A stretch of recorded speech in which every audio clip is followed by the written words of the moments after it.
So, ayan ang ating tanghalian lang. Tanghalian. Kasi medyo maaga pa. Kasama na rin ang snack syempre. Natin ng Dahil wala na tayong oras magluto. So, ito na lang. Dahil busy tayo, marami tayong ginagawa. So, ayan na lang ating gagawin na tanghalian. Pang mabilisan, di ba? So, kailangan lang natin magpainit ng tubig para maluto. 5 minutes, pwede na yan. Yan. Kailangan kasi natin pang madalian. Minsan naka-stack na yan. Pero, hindi naman ako laging kumakain yan kasi hindi din naman yan maganda sa katawan. Kaya lang, minsan talaga wala ka ng time na magluto. So, ayan ang gagawin natin.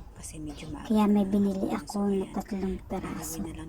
In case na busy, walang time, meron tayong kakainin. So, ayan. Kaya kailangan may nakaready na tayo. Ganyan. Jumbo noodles. Malaki yan.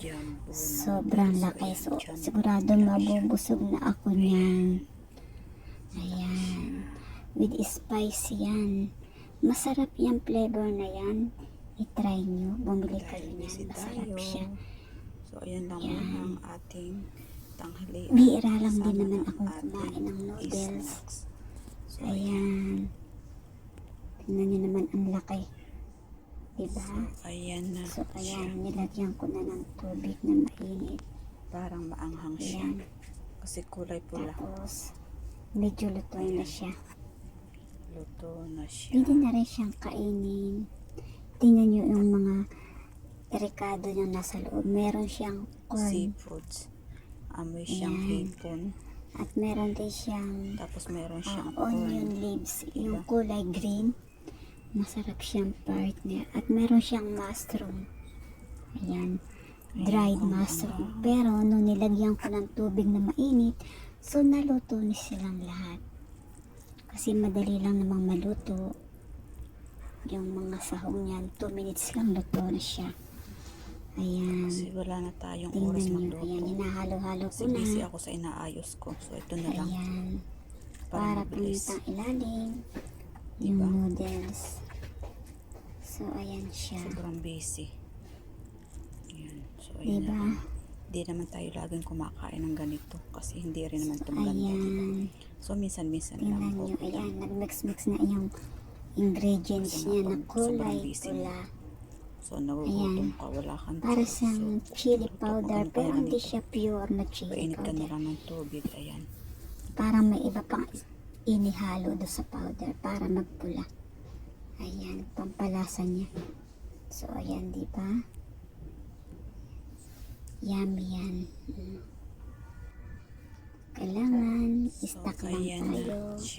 Para kung walang tayo, meron tayong kakainin. Parang maanghang siya. So, ayan. Di ba nakikita niyo yung green leaves? Yan yung onion leaves. Ayan. Na siya. Diba? Tingnan nyo naman.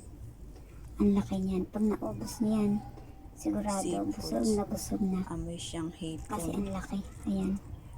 Tapos meron siyang corn. Umuusok-usok pa siya kasi nga sobrang init. Yung tubig na inilagay ko para maluto siya na maayos. Kailangan talaga yung kulong-kulo na tubig. So, ayan. Diba? Umuusok-usok pa siya. Inahalo-halo ko para medyo lumamig. Kasi luto na naman yan. Pwede na siyang kainin kaya na sobrang init. Kasi busy ako sa inaayos ko. So, ito na lang. So, para ayan. mabilis. Diba? Ayan na. Sobrang busy. Ayan. So, ayan na lang. Hindi naman tayo laging kumakain ng ganito. Kasi hindi rin naman ito maganda. Diba? So, minsan-minsan lang. Okay lang. Kasi nga pag sobrang busy mo, so nagugutom ka, wala kang choice. So, ano ka na lang nito. Painit ka na lang ng tubig. Ayan.